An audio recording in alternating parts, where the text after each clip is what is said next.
Morning, everyone. Morning. Morning. Mr. Young, Ms. Sanchez, Rocky, Brother Pierre,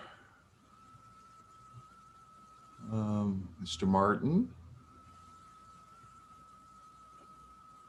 Doug, Mr. Dumolt, excuse me, Sarah, Ms. Rowland, my boss, Judge Salvaggio, Catherine, Pierce's, Justice Donnelly. You're listening in, or are you attending? Yes. Hello, everybody. I'm out of state. I'm worried a little bit about the Wi-Fi, but Yeah. Welcome. I thought you were going to do it telephonically, so that's great. Okay. Judge Navarre, welcome. Congratulations. Thank you. Mm-hmm.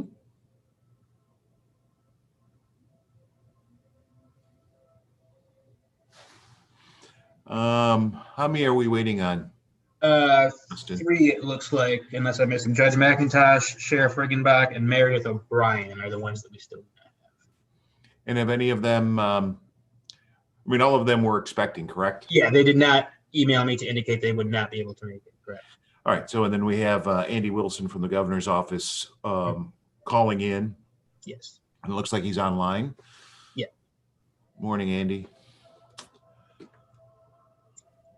And Andy, I'm not sure how the call-in works, but it's showing you as muted, so you may have to do something if you want to talk to unmute yourself.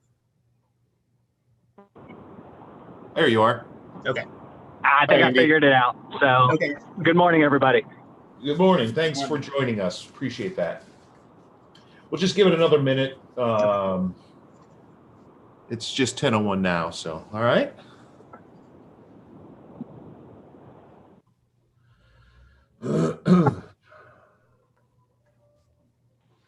And I see Representative Leland, you've joined us. Good morning. Morning. How are you? Excellent. And you? Good. You survived Tuesday? Easily, but I'm still watching my CNN updates here as we find out what ultimately is going to happen. Yeah, interesting. All right. Rocky, do you get some new judges in Highland County? Did I see that on the news clips? We had an attorney was elected to the Court of Appeals. She was appointed in August and retained the seat. Oh, okay. But otherwise, myself and my probate judge, we were both unopposed. I call that a grand slam, right? In judicial politics? Absolutely. There's two ways to run: scared and unopposed. I like unopposed a lot better. How many times have you run unopposed, Rocky? Twice for a judge, and I think 4 times as prosecutor. So have you ever had opposition? Oh yeah, I had opposition twice for 3 times for prosecutor and twice once for judge. Yeah. Well, twice actually. I ran in 2002, got defeated by 139 votes. Ouch. And so I lost that election. Wow. And I had a contested election when I ran in 08. Yeah. Interesting. So, yeah, it looks like we have 15 new trial judges, 5 or 6 new appellate judges that got elected this time around. So it's going to be a big class. Yeah. Anyway. All right. So are we recording yet, Michael, or are we waiting to record? We're good to go, Judge. You're good to go. You just need me to say go? Yeah, we're recording, so we can start whenever you want. All right. And Justin, have we heard from the other 3? We have not. All right, let's get started. I don't see any reason to wait any longer. So the sooner we start, the sooner we complete and on with the rest of our day. So, all right. Good morning, everyone. Thank you for assembling for the November 5th meeting of the Task Force on Conviction Integrity. All of you should have received a number of pieces of electronic correspondence. First of all, the agenda itself, minutes from our last meeting. You should have 3 separate packets of material. One is a summary of brainstorming ideas submitted by task force members. That is a consolidation and our attempt to organize the brainstorming ideas that all of you have submitted. We'll get to that in that part of the agenda. So, but we've also given to you all of the brainstorming ideas that anyone who is part of this task force has submitted.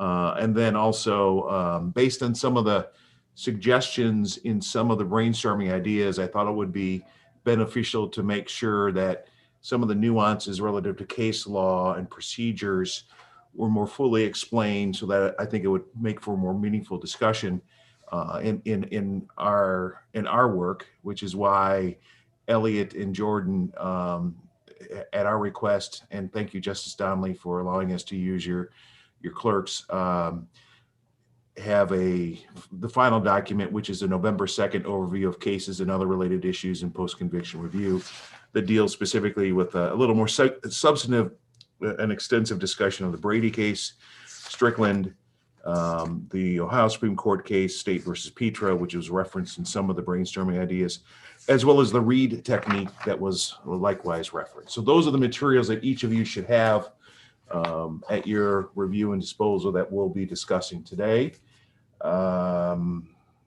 Let's see whether or not anyone has any comments relative to the minutes. Is there a motion to approve? Judge Salvaggio has raised his hand to move to approve. Second? Second. Judge Navarro was first to the second. So any further discussion? All in favor then signify by saying aye. Or raising your hand. Aye. Aye. All right. Any opposed? Tim Young, you raised your hand when I said opposed. No, I know. No opposition. It'll be approved as unanimously. Thank you all. All right. So let's, Mr. Martin, you in your brainstorming ideas, you raised a fundamental question about taking some time to think about defining what it is that we're doing as it relates to conviction integrity units and or wrongful conviction. And I thought as I worked through and looked at all of the brainstorming ideas, that discussion, I believe, will help frame how we're going to proceed, as Mr. Martin, you had suggested. So I would like to begin this discussion of this meeting with that concept and seeing whether or not we could reach a consensus relative to that. I think then that flows naturally to a discussion of the summary, our attempt to try and organize our ideas into categories, and then how we will proceed going forward relative to evaluating those ideas, and before we can come up with recommendation and our report to the chief consistent with the basis of our task force. So maybe I'd start with you, Mr. Martin. Thanks, Your Honor. And you don't mind being first, do you? No, Your Honor, I don't. Good morning, everyone. Let me just real quickly start with a story about a friend of mine who died, I guess 17 years ago, very soon, who I worked with, an assistant public defender. Gary Puzzin is in trial, and they're at a bench conference, and he says, Your Honor, you can't do that. Here's this case that says you can't do it. And the judge looks at it and goes, well, this case says it's harmless error. And he says, oh, I'm sorry. I thought we were trying to avoid all error. And if I could, to take that anecdote, one of my concerns is that if we look at a wrongful conviction as only one that got the wrong result, as opposed to one that was infected by a bad process, then we do two things. One, we sell ourselves short, because we should have a system that has integrity, not just in the result, but in the procedure. Okay. If we were to identify, for example, a systemic problem, and I'm going to make one up that I'm not suggesting that we have. All right. And, you know, I'm a former federal prosecutor, even though I'm a public defender now. So it's not as if I haven't worked with for a long time. I worked for a decade with law enforcement. And so when I use this example, I feel a little bit uneasy because I think the majority of the people I worked with were very upstanding. But let's say we had a situation where we had a systemic problem with law enforcement officers who were shading the truth, being reckless about the truth in search warrant affidavits. Hypothetical, right? Now, we know that in that situation, the Franks review that takes place via Franks versus Delaware says, okay, well, we're going to take those untruthful statements and we'll move them to the side and we'll see if the search warrant should be upheld. And if the search warrant's still upheld and the evidence all comes in and the like, we could find ourselves at the end of the day with the conviction affirmed. But that doesn't mean that we don't have a problem. And the kind of problem that maybe we need to address here, where we would say things like, you know, maybe in the future we need we need to recommend that prosecutors be more involved in reviewing search warrant affidavits to make sure that these kinds of problems aren't happening. Okay. If we have a consistent problem with a particular evidence issue, let's say evidence rule 404B, recognizing that the Supreme Court just reached a new 404B decision, which may make a big difference in that regard. But leaving that aside, let's say we had a real problem with, you know, we've got a lot of problems with other acts. It's creating error after error after error. But we have decision after decision after decision that says, yeah, but it was harmless error. If we look upon wrongful conviction as a result, then we say we have no problem. If we look upon wrongful conviction as a process, then we say we have a big problem. And if we don't attack this at that procedural genesis, my fear is that we don't close the door for what will be the wrong result in cases that are to come. And so that's the reason why I suggested that the starting point has to be, are we about a result or are we about a process? And that's the thought that I have that I would, you know, suggest is the first step in defining whatever it is we'll do. Thank you. Thank you, John. So can I presume that based on what you've just raised with us, that you believe it's an either or? We're either going to be process or we're going to be result oriented? Oh, no, not at all. And that's the reason why my suggestions talk about prevention as well as remediation. Prevention is this idea of making sure that Gary Puzzins' legacy remains, that we try to avoid all error. Remediation is the steps we take when we've made that error. I don't think of it, Your Honor, as an either or, just the opposite. What worries me is not so much an either or, as what worries me is that, for example, I think that my concerns about the harmless error cases and the like would not have shown up on the professor's radar in our last presentation. And so my concern is that we not limit ourselves to looking only at the times when there's been a bad result, because in the process, we will lose the chance to be the filter that prevents those kinds of bad results down the road. All right. Anyone else comment? Agree, disagree?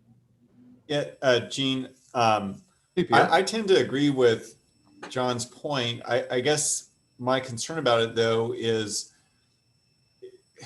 would we bite off more than we could chew by, you know, tackling that? Because my vantage point may be different from the folks in the trial courts, because I get a little bit broader perspective, seeing things come up from multiple different courtrooms. And sometimes I start to see those problems that cut across and that cry out for like some sort of training or whatever, but trying to think about how would we instill that on the front end to avoid the wrongful conviction. As laudable as that is, I just have a hard time wrapping my head around how we would do that in an effective manner. All right, thank you, Pierre. Anyone else?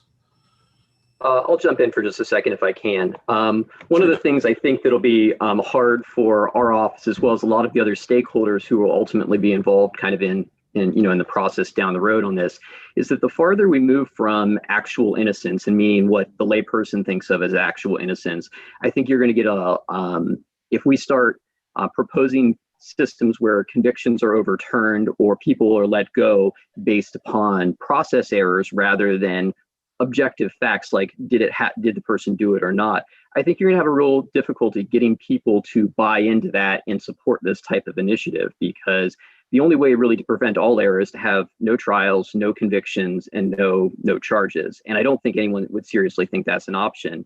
Every one of us who've been as a trial lawyer for years knows that there is no perfect trial and that there are small errors all along the way. And so once we start ignoring harmless error and trying to limit that standard some, I think we lose something and lose sight of what the justice system is focused on, which is a fair upfront process along the way where both sides litigate the issues and we come to a decision.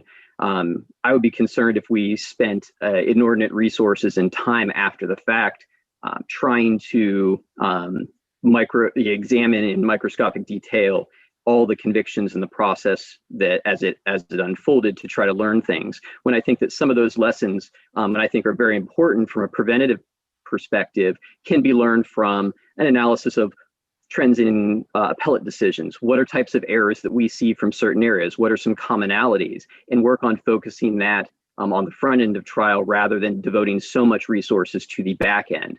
Focus on training for public defenders, increasing resources, things of that nature, but not necessarily devoting the type of resources that would be necessary to examine all cases of that where alleged error occurred on the back end. Thank you, Doug. Anyone else? Your Honor, if I could, I understand, and that's one of the reasons why I brought it up as what I think is an initial step, because it does become the question of,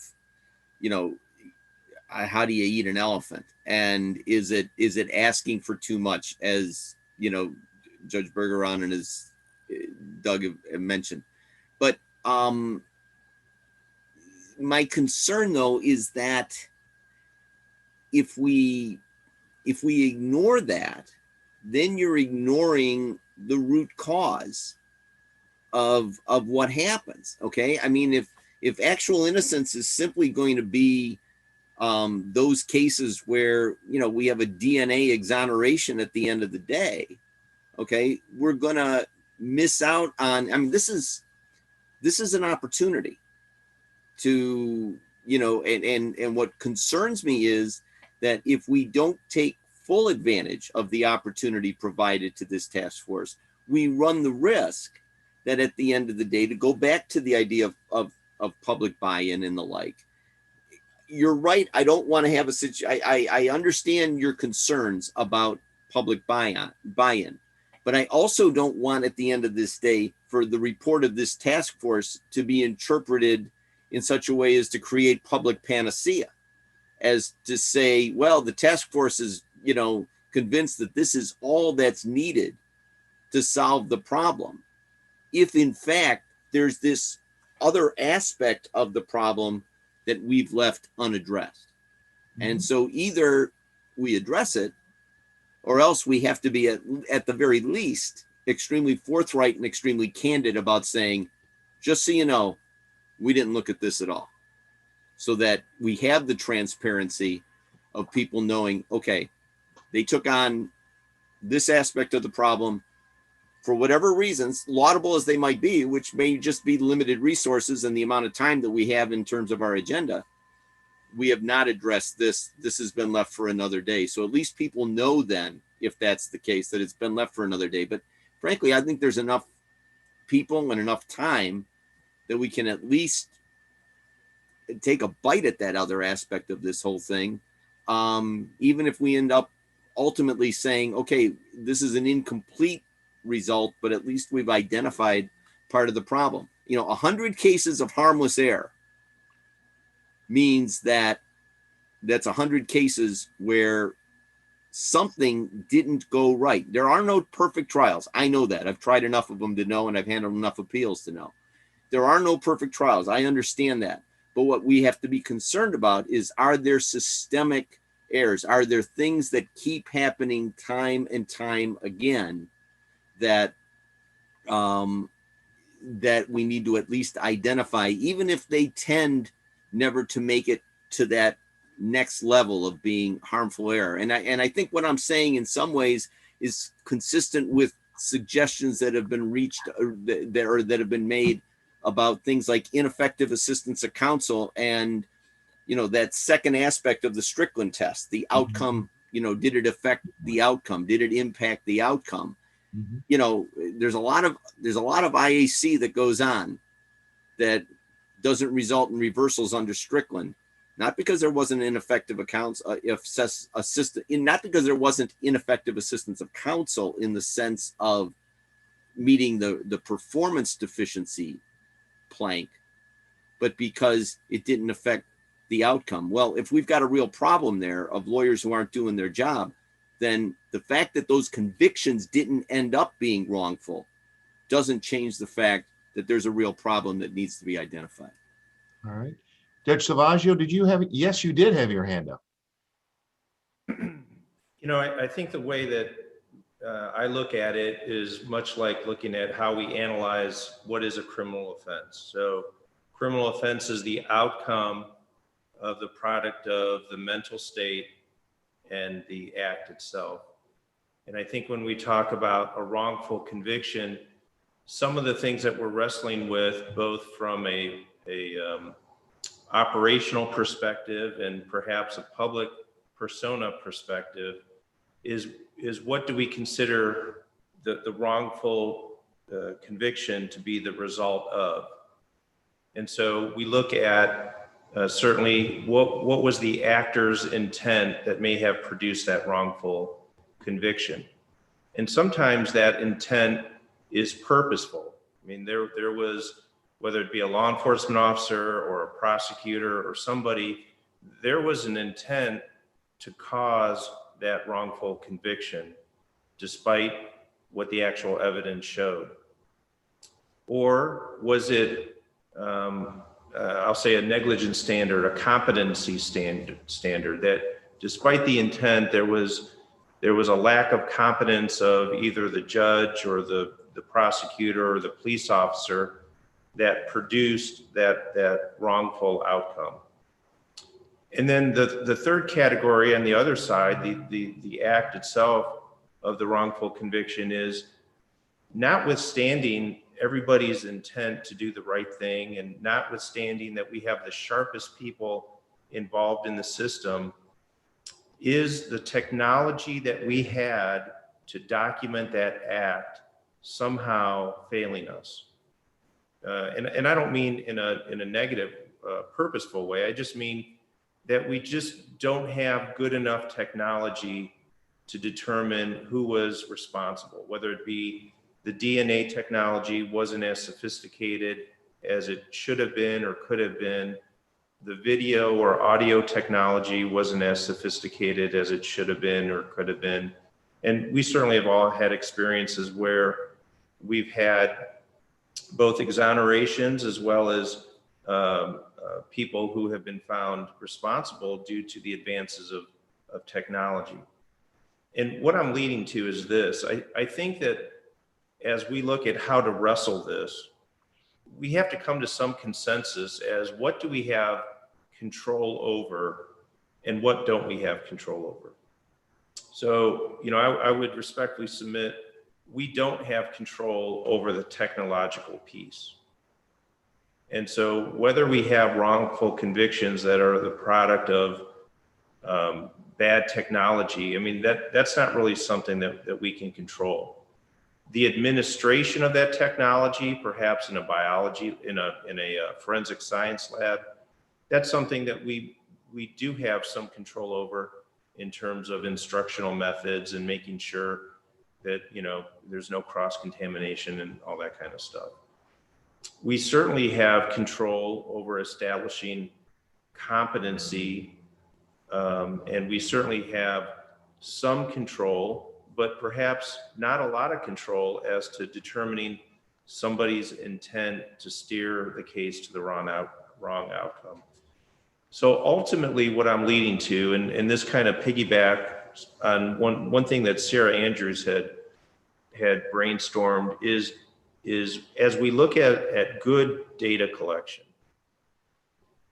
and we determine what is it, you know, of the wrongful convictions that are documented, and if we do a deep dive into why they were wrongful, what led to that outcome, you know, is it something that we had control over, or is it something that we didn't have control over?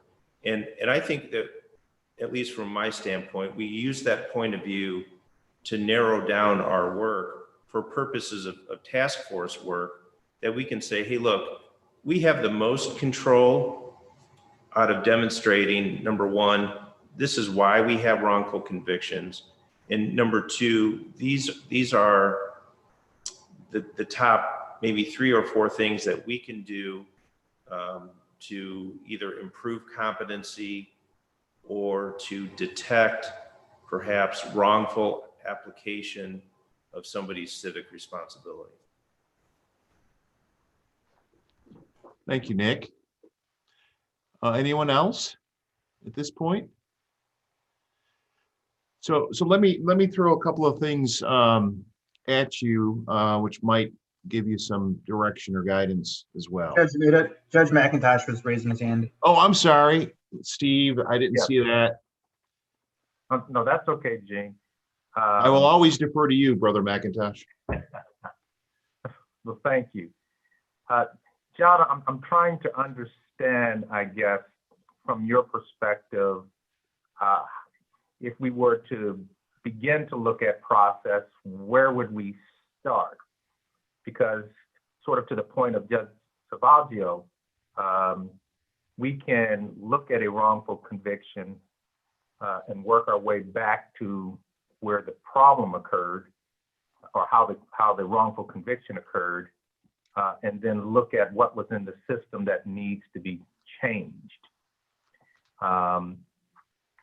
But are you sort of suggesting that,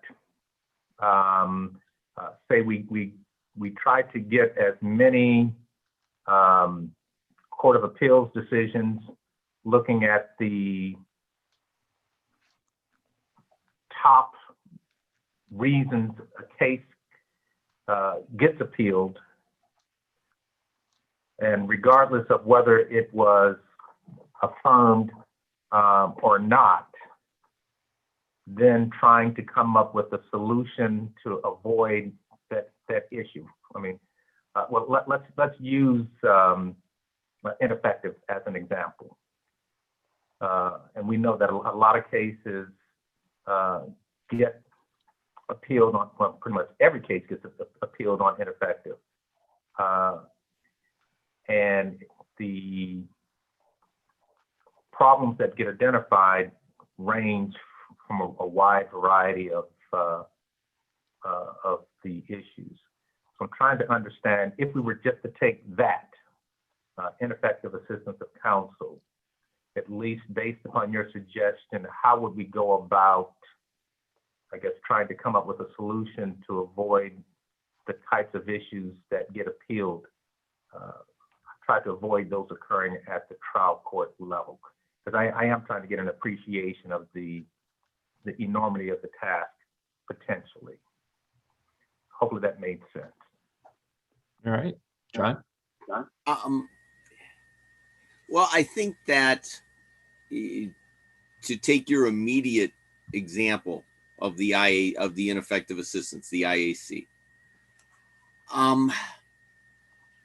I think that we would be looking at appellate cases where there was appellate cases where the court was finding ineffective, finding that there was substandard performance, but the conviction was nonetheless approved.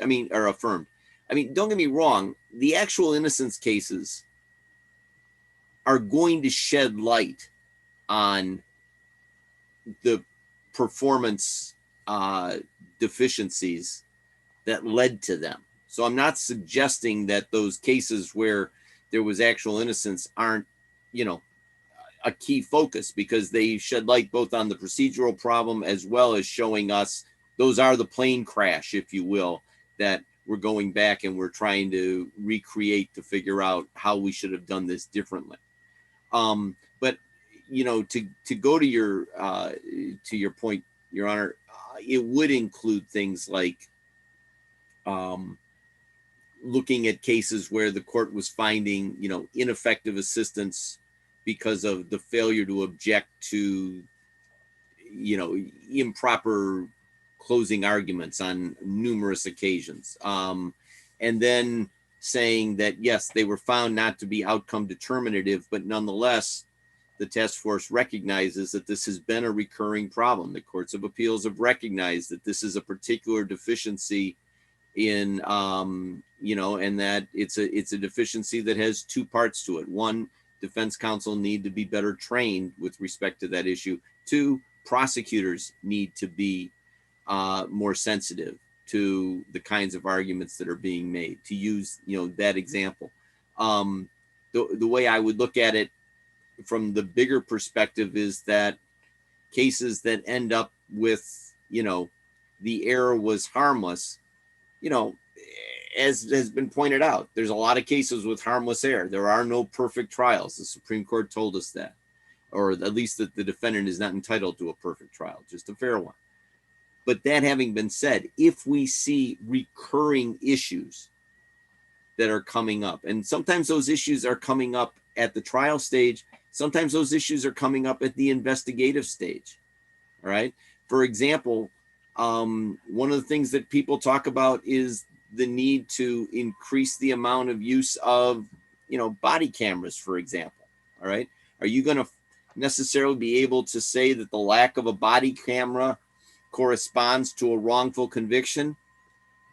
On rare occasions where, 60 Minutes has been able to show, police planning evidence, but that's few and far between.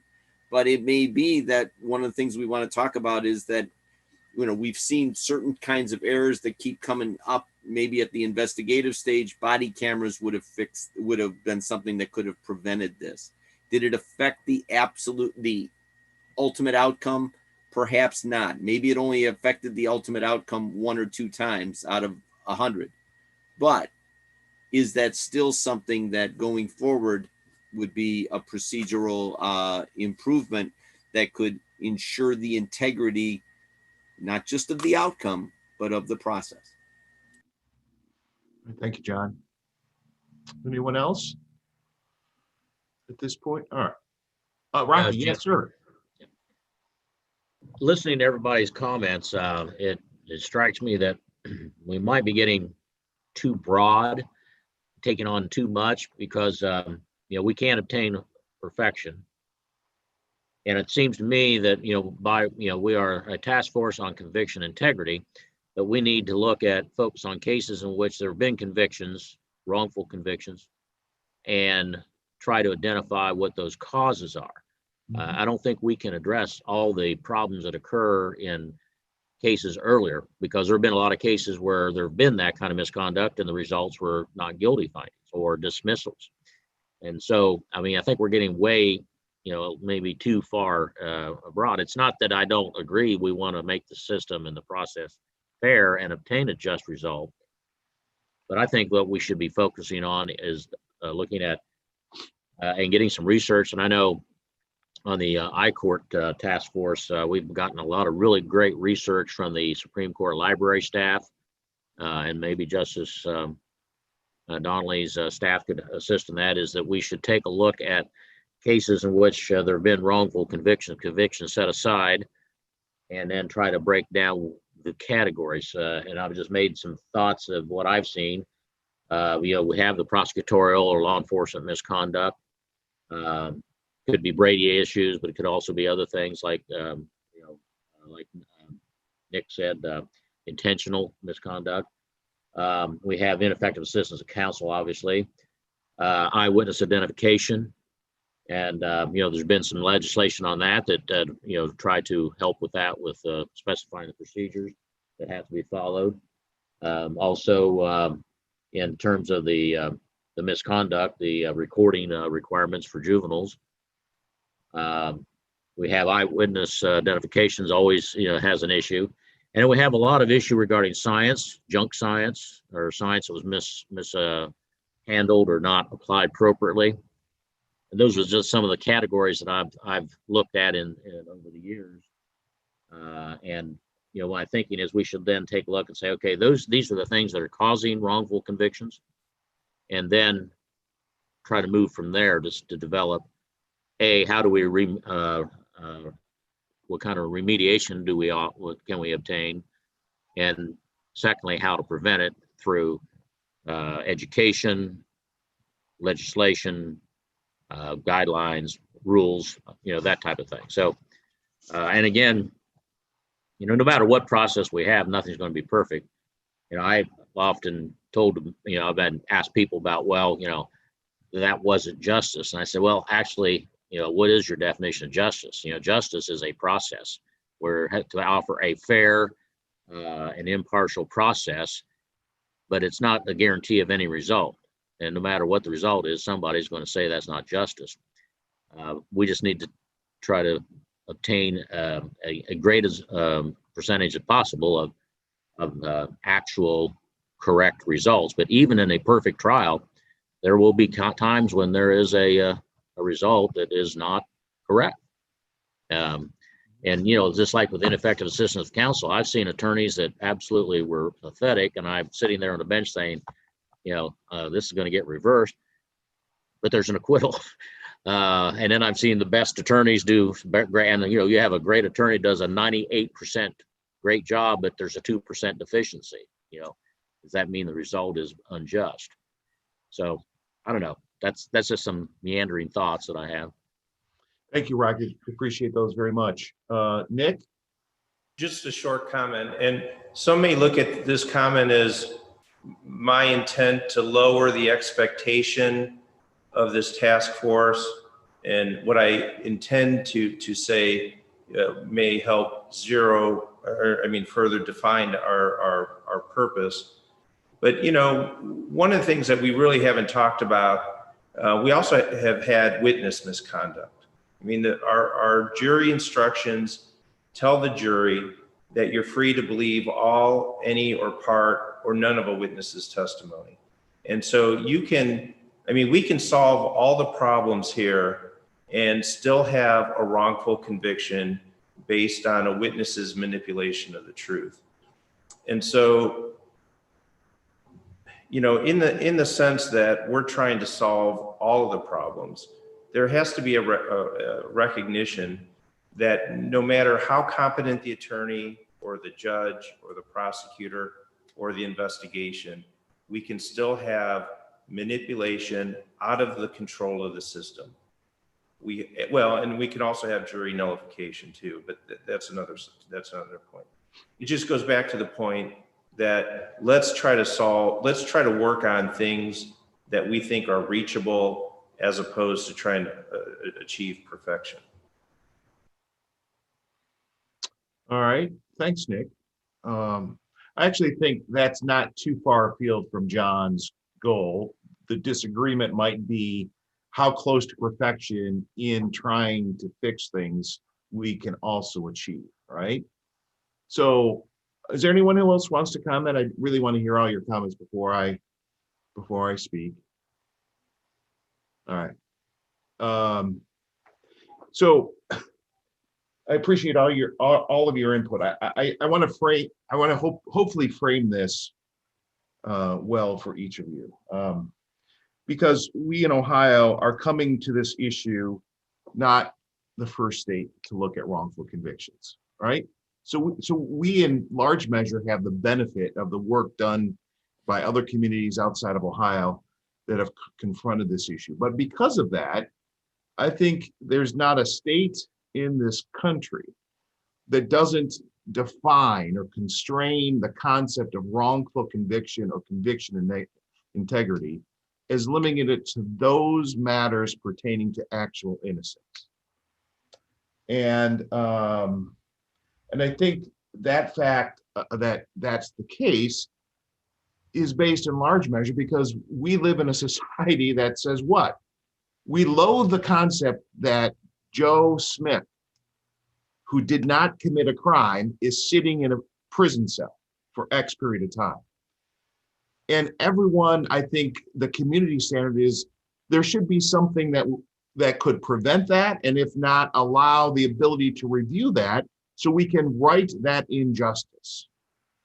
And that, I think, is really the germ that has resulted in the creation of these wrongful conviction units that have sprung up organically across the country and are now more systematically being evaluated, such as what we have now been tasked to undertake here in Ohio.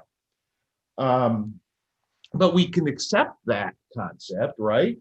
And then look at what the Chief Justice did when she created this task force, is she recognized wrongful convictions continue to happen.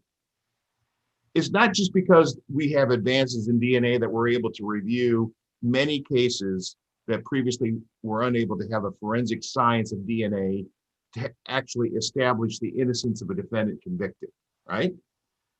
But wrongful convictions, actual innocent individuals being convicted, continue to occur, which means they're not going away just because science has modified. And it I think compels us to look at, is there a better process?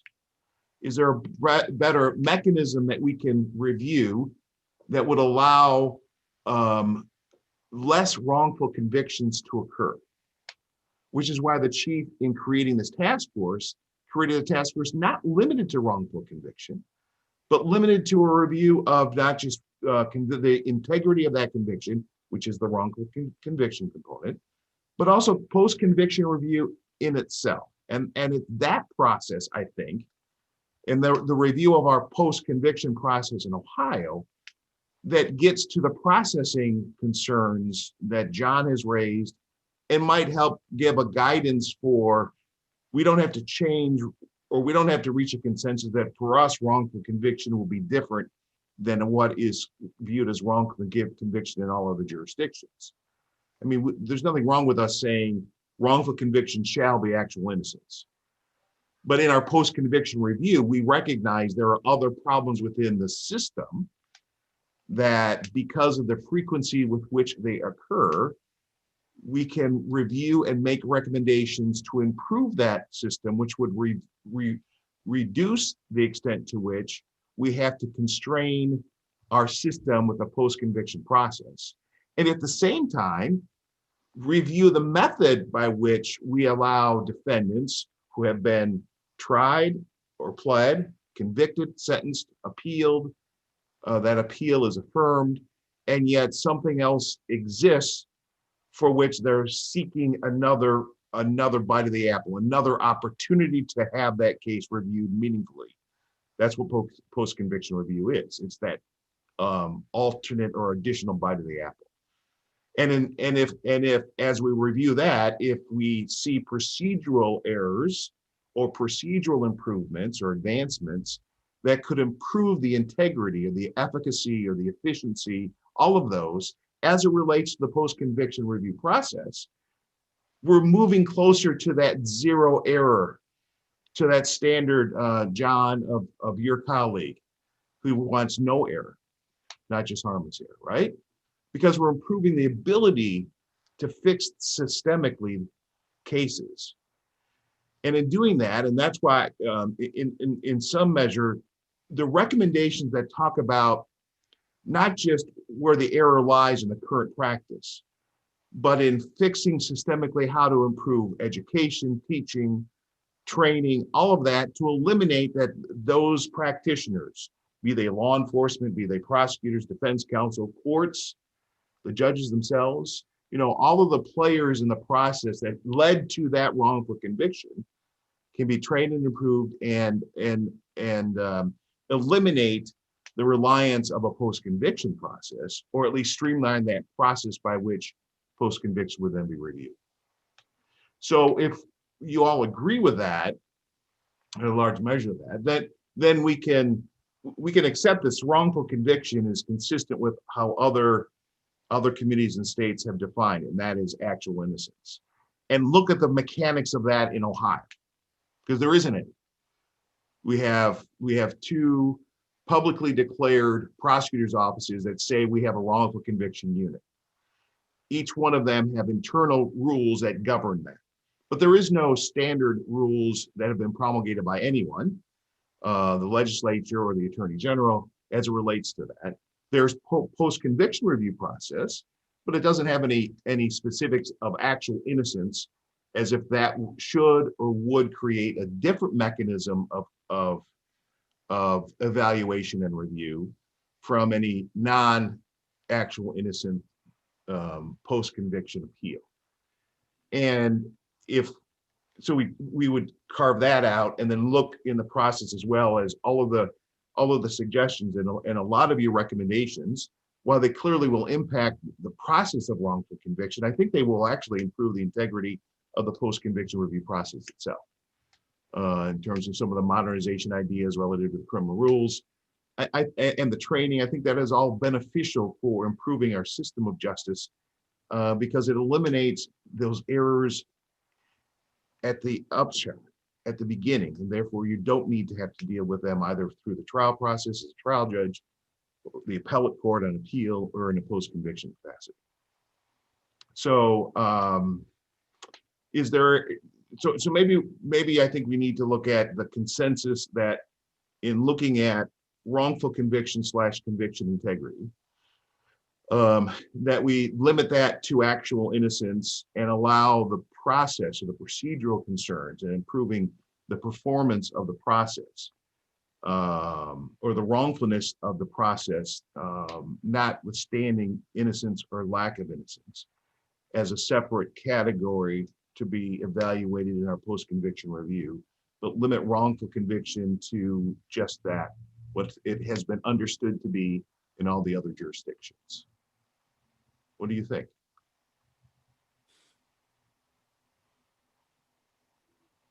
Crickets. Well, since I'm the guy who started this mess, I suppose it's incumbent upon me to say something. Judge, I think that's a good idea. I truly do. I think that if we look at it from that point of view of not taking on a different, there's no reason for Ohio to be different than all the other states in the union when it comes to how we define wrongful convictions, especially right now when we're all still waiting to see how Ohio comes out with respect to this election.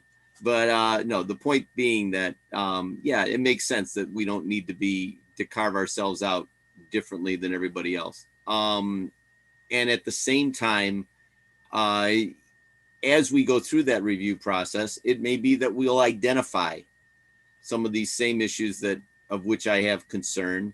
And before the end product comes out, it may be that we'll want to entertain the possibility of saying, look, there are some other aspects that go beyond our scope that haven't been necessarily fully developed, and we can identify those and then leave that to other people to know that, this was not something that we're saying we solved, because as a number of people have said, and I agree, we can't take on the whole world's problems in the criminal justice system in one task force. All right. Anyone else? Anyone disagree? We'll move forward then. All right, thanks. So discussion with summary brainstorming idea document. So hopefully you've all had a chance to review that document. It's as I said before, it's our effort to try and organize in some fashion the amount of brainstorming ideas that were submitted. There were 40 Justin, what was it, 42? I know we condensed it to 38, but there was some 42 individual ideas all told that were submitted by you collectively. And that's in the second document where you can see all of them. Some of those were repetitious. Some of you made certain suggestions. And what we've tried to do with the summary is, as I indicated before, is organize it in what I thought would be reasonable or logical categories for us to discern, evaluate, and maybe provide, therefore, a framework in going forward with our work. So if you look at this summary, you'll see that the three broad categories are wrongful conviction review models, the method by which wrongful convictions have been processed, for lack of a better word, within jurisdictions. The second category, though, and the one that quite frankly contained the most number of ideas or brainstorming suggestions, would be modifications of statute and rules. Some of that was particularly granular, and there's nothing wrong with that.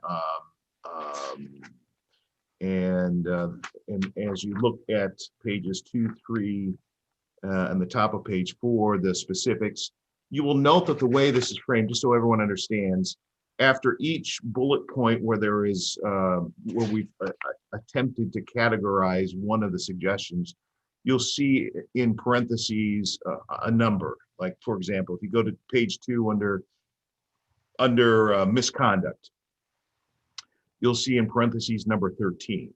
Those numbers correspond to the numbered recommendations that are in the brainstorming idea, which is the, and all we did is, there's no priority to the numbers. We just, as we receive things, we categorize them and I should say catalog them.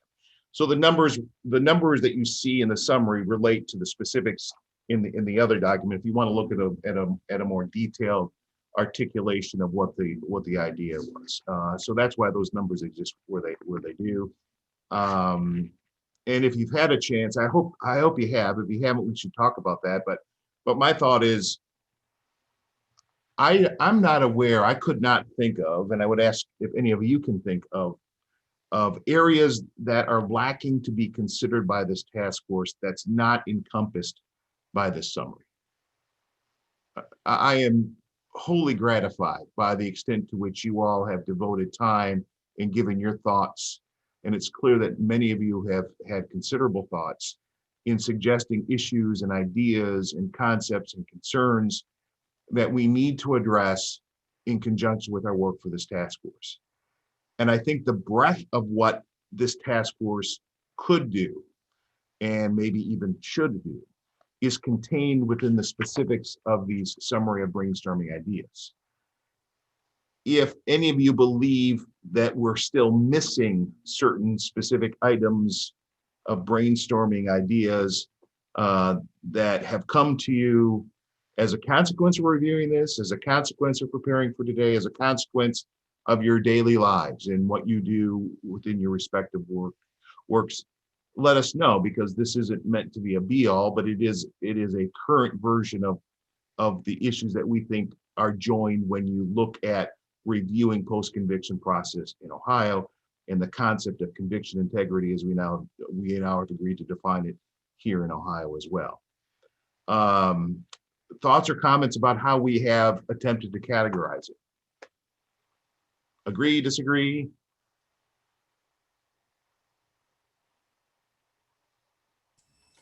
Yeah, Gene, I thought it was a good way of organizing it, and certainly made intuitive sense to me. So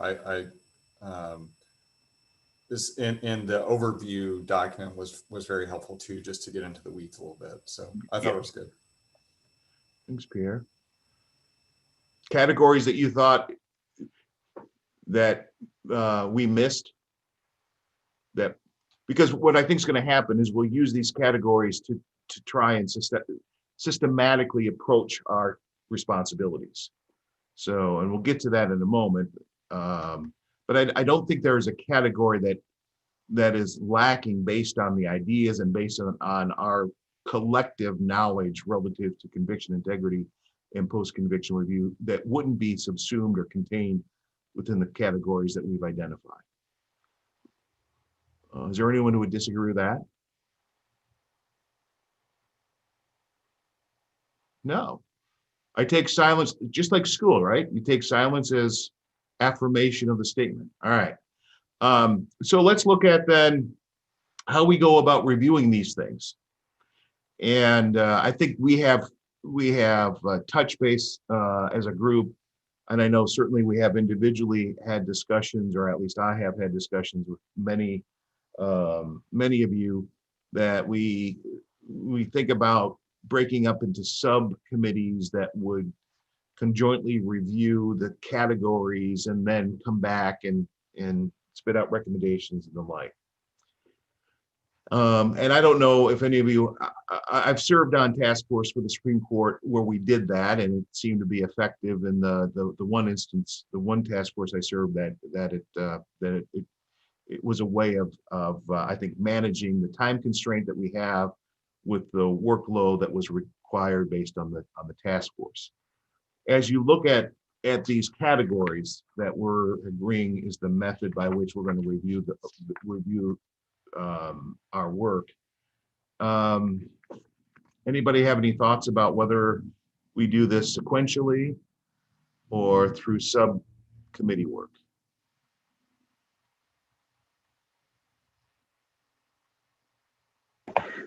If I can jump in, my only concern about breaking into subcommittees and groups probably would be is that given the lack of present participation by the prosecuting attorneys,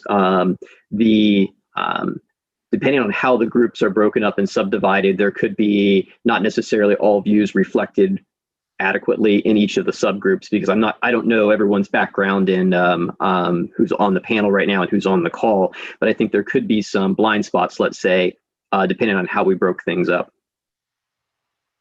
All right, that's true.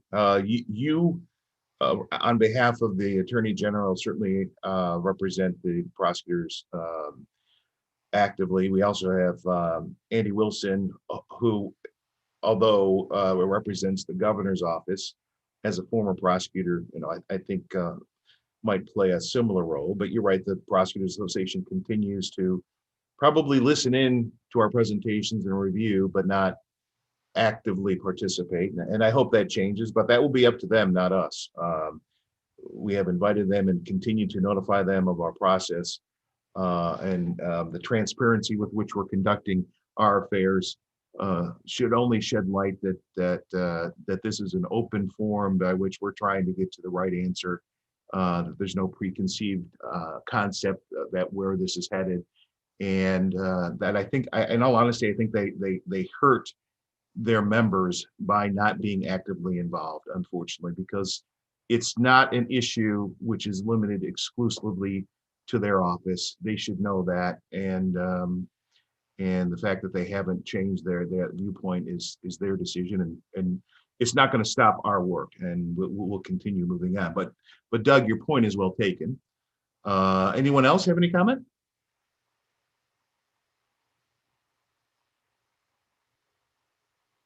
As I looked at the various brainstorming ideas, I'm going to piggyback on this prosecutor concept for a minute, because I think the concept of misconduct, which is probably what has motivated the Prosecutors Association to say, oh, we're not going to be, pilloried by people always saying we're doing things wrong and therefore we're not going to participate. But to the extent that there's misconduct, and it's not exclusive, there's misconduct throughout all of the various areas. And the extent isn't that it's just prosecutors, it could be law enforcement, it could be defense lawyers, it could be witnesses, it could be the court. It's the concept of misconduct and how it impacts the process, and then what you do about it as a consequence of that misconduct that needs to be vetted a little more thoroughly. And as I thought it through, to me, it really makes sense that misconduct runs through all three categories, which is why you'll see it in each of the categories. And it is the one overriding consistent theme that exists there, because and that maybe that's why most people think wrongful conviction is predicated, in fact, on some level of misconduct somewhere along the way.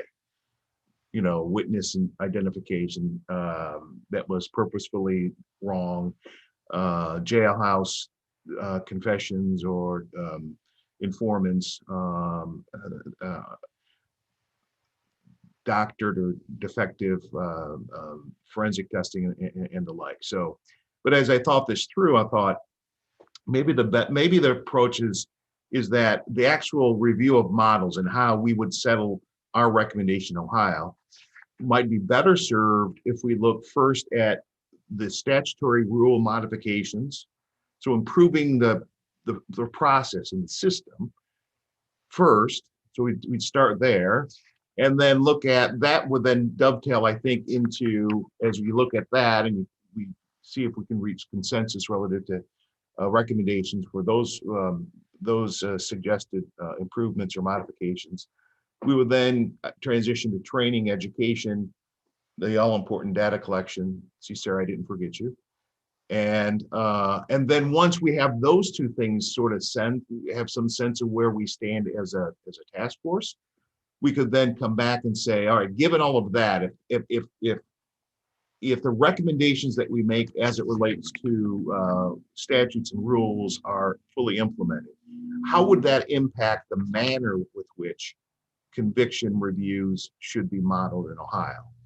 In other words, either individual prosecutor CIU units per county, as suggested by the Prosecutors Association, a statewide CIU, or the innocence commissions, which I know North Carolina has, and I think there's one other state that I can't remember off the top of my head, are the three general categories of how the conviction review model could be determined, so that we would really make that decision or that recommendation, and hopefully that consensus, only at the end of our process, not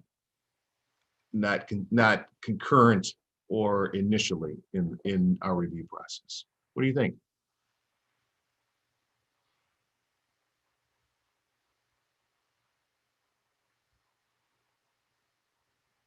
No? Brother Savaggio, Lifeline? I think, I would advocate that we not break up into separate groups until we get a little farther down the line and make sure that we're all kind of on the same page as to the work that we're doing. I mean, my fear is that if we were, let's just take the review models, that if we were to break up some of the subgroups would, well, I think there's enough diversity on this panel that I think we could collectively just make sure that we're reining in our mission, and that we're not, going beyond some of the aspirational things that we would like. Mm-hmm. And I think I have more confidence in the task force as a whole at this stage of where we're at, particularly since we're meeting by Zoom as opposed to meeting in person. Right. So I advocate your model of the model. All right, so that's two. So since Doug had suggested we do likewise, Sarah, is your hand up? It is. Thank you. Yeah. I like your model too. The one thing I want to go back to is I think it was Judge Koss who talked about having better information about what the landscape of cases look like. Mm-hmm. And I think if we have that, then moving into the statutory and rule modifications would be better served. I mean, it's hard to know what to recommend to change unless we know what's currently happening.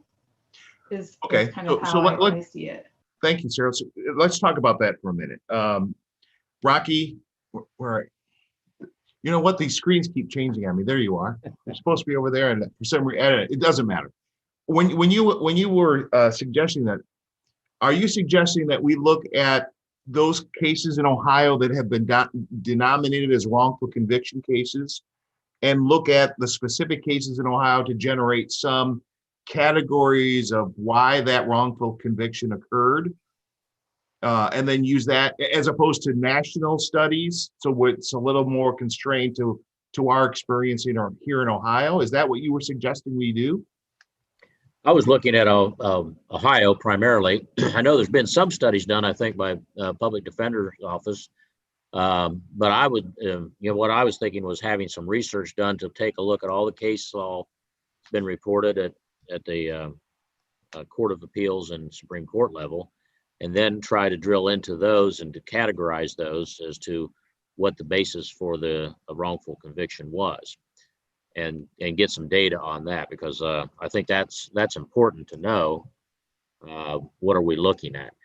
And just one other thought. I know we've talked a lot about what are we going to define it as looking at actual innocence, but I also see cases and have seen cases where even though the result was probably correct, somebody was guilty, was found guilty, the process itself could have been had been so wrong that it undermines your faith in the conviction, even though it's the right result. I don't know if we want to tackle that or not, but it's there. It happens. Well, we're going to park that concept. Hey, Gene, could I chime in real quick? Yeah, sure. Go ahead, Pierre. So my thought is, the problem with doing the analysis on Ohio is it's not going to be limited to like reported decisions, because in some cases, maybe there is a dismissal of the indictment and the exoneration of the individual. So there's not going to be any decision. I think the Innocence Project would probably have a lot of the records related to that. But I guess, and I'm totally fine with doing an Ohio-centric analysis, but I think there's probably a lot of data nationally that we can take advantage of. And unless we kind of have concerns that Ohio will be different, or there might be unique issues that are causing wrongful convictions here, I just worry about the time intensive nature of that exercise, rather than piggybacking on what we already have. Okay, so thank you, Pierre.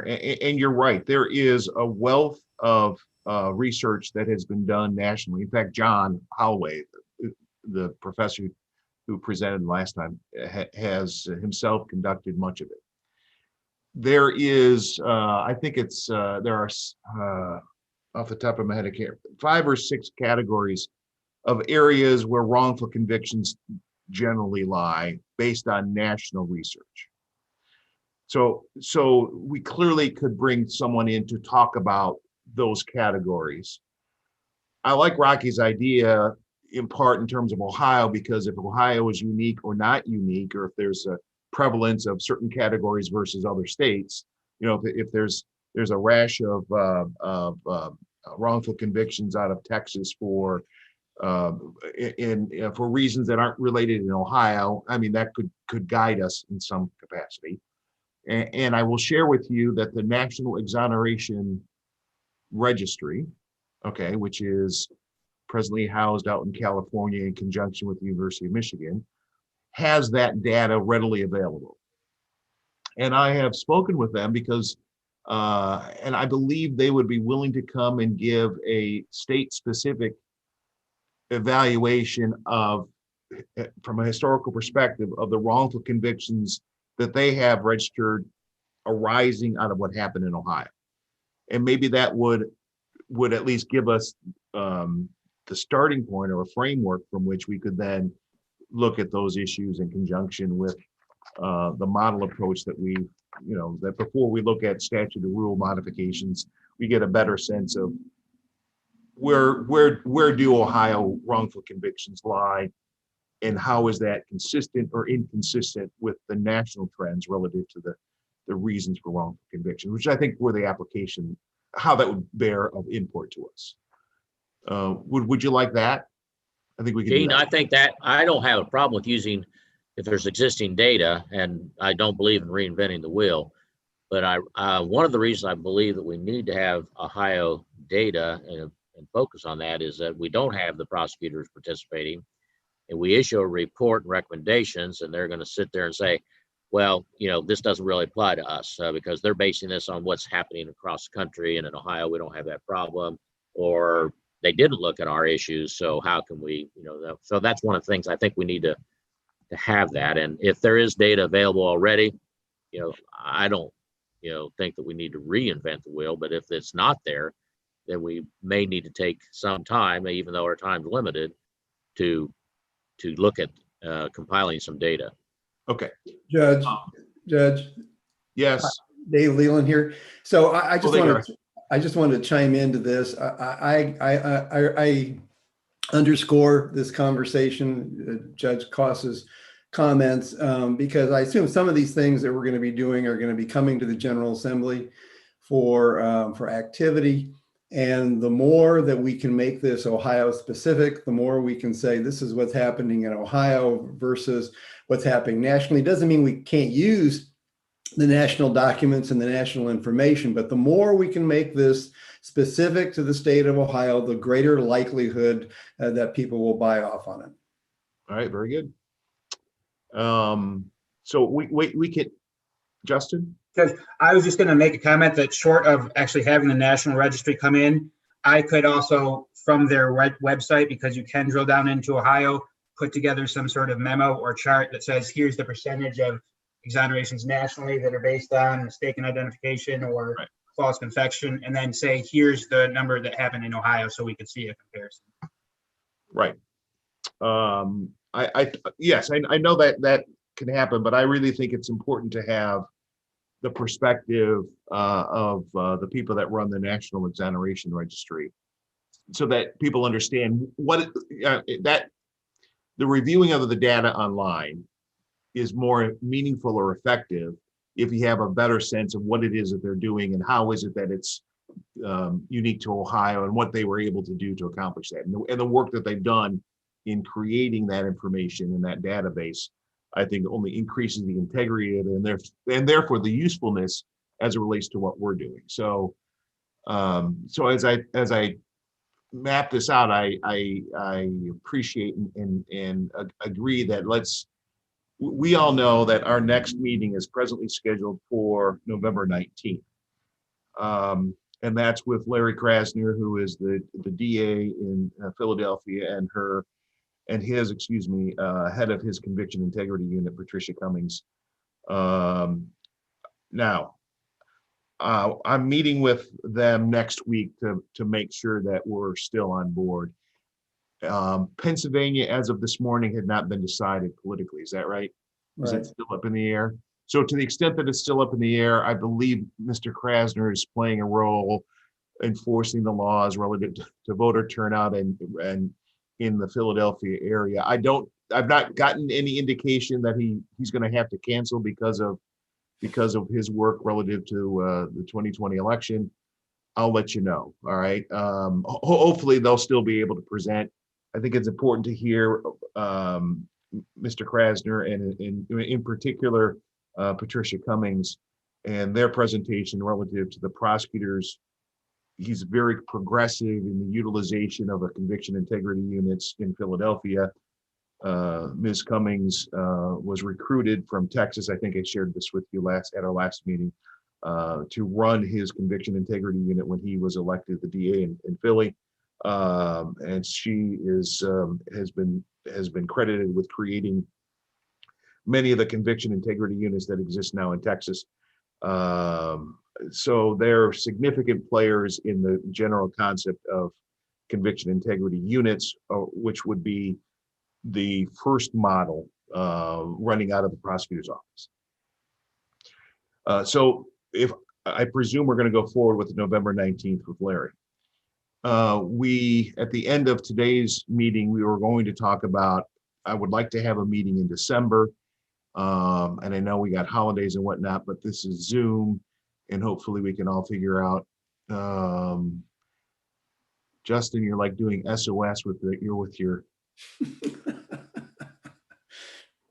I have a blind spot in this eye now, Justin. Anyway, we'll try and figure out a date in December. And what we could do is that we'll reach out to the National Exoneration Registry people and have a presentation. I believe it would be with a guy named Maurice Posey. I don't know if Any of you ever heard of Mr. Posey? So Pulitzer Prize winning retired reporter who now runs or helps run the National Registry out in California. So he's already signaled he'd be willing to present if the need would arise.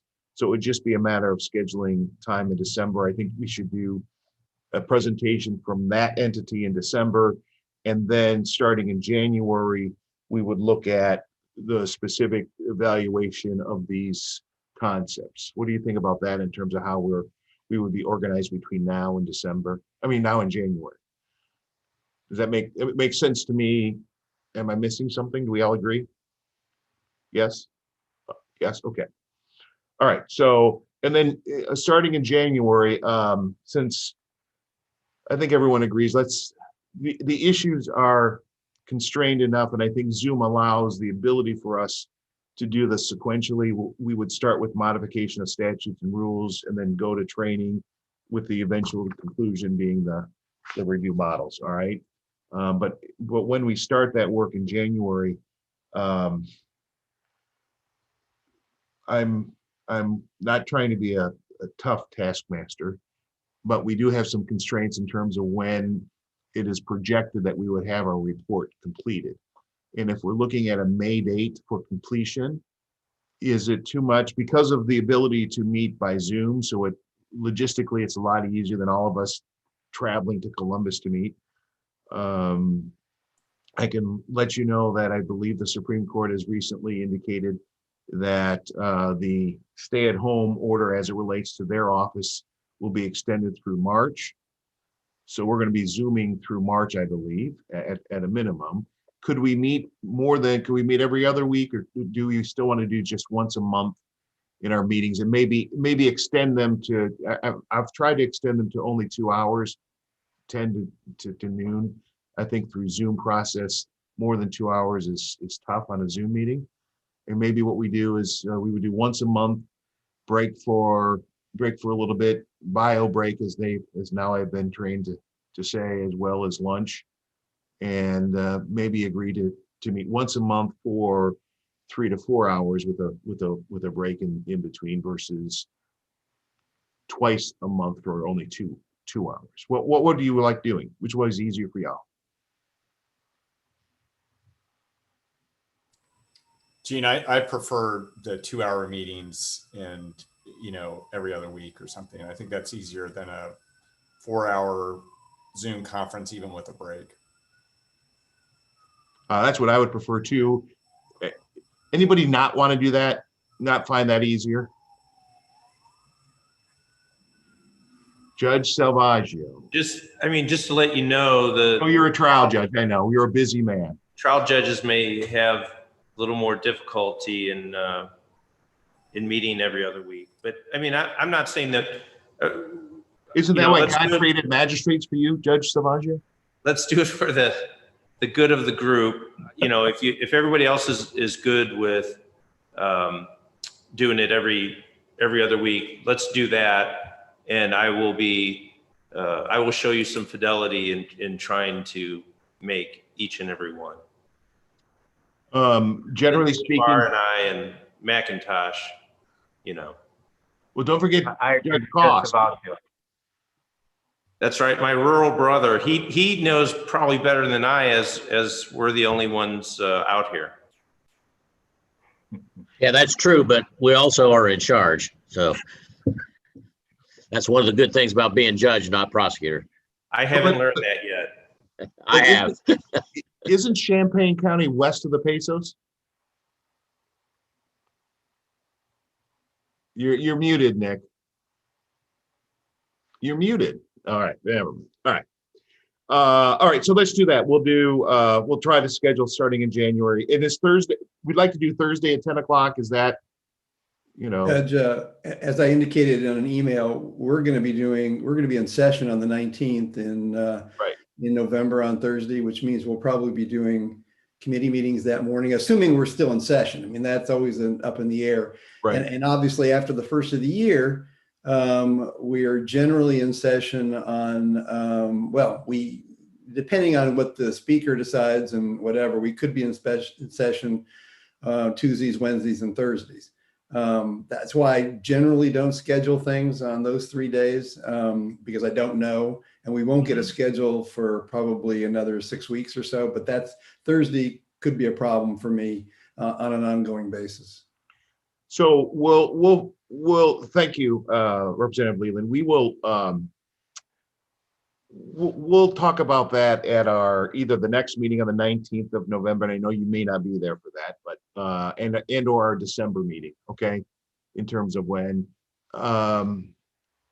If Friday's a better day for trial judges, typically Friday's a cleaner day for you, or does it not matter, Judge McIntosh?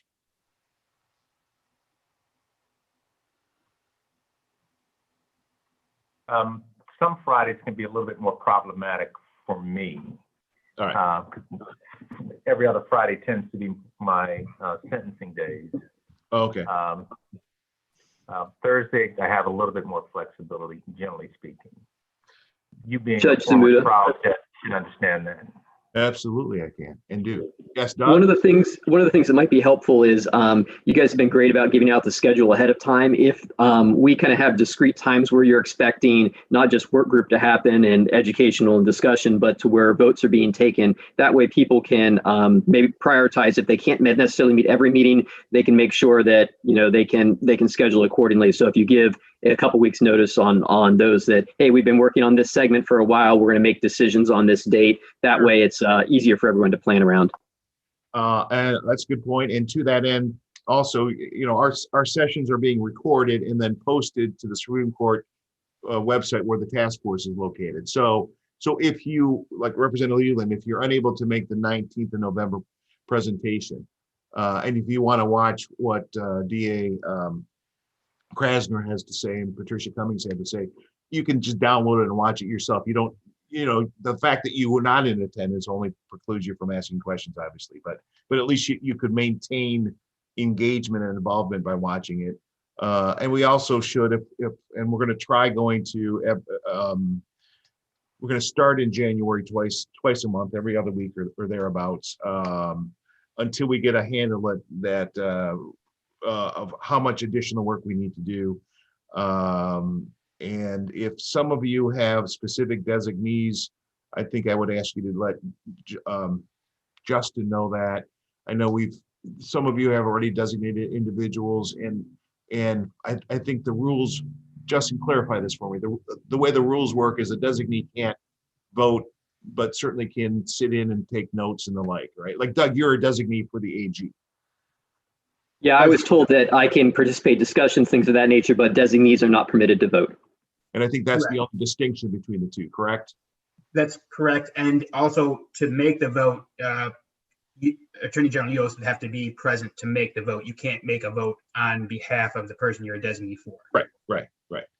But to the extent that some of you, particular officers, like for example, I'm going to pick on Tim Young because he's been particularly quiet, and I like picking on Tim Young. If somebody, if you can't make the meeting, I know it'll be to your chagrin. What we want to know is we want to know who the designee is that would replace you, as opposed to just having somebody show up. So I would ask you to coordinate with Justin who you would designate as.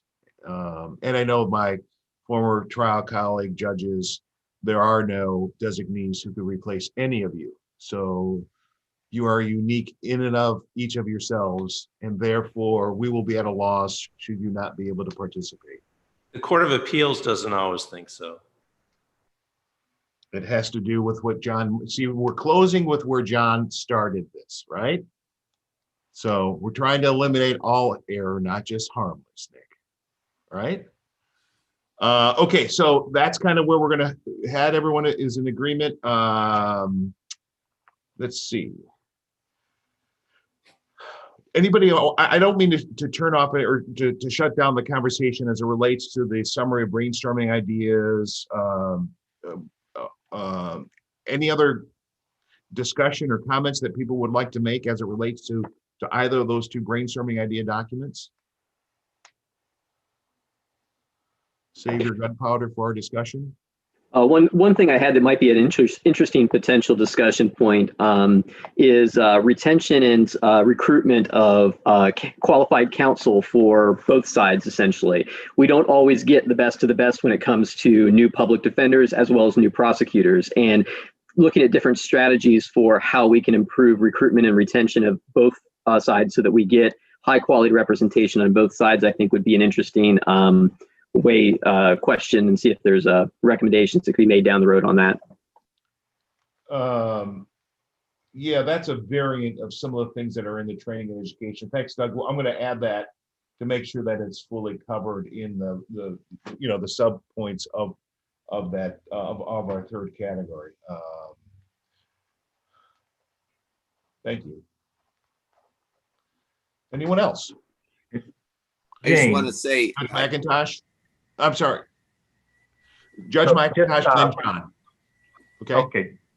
To the point that Doug made, my experience in many situations is that retained counsel tends to do a poor job than the public defenders, because at least the public defenders, the younger ones, have someone that can help them.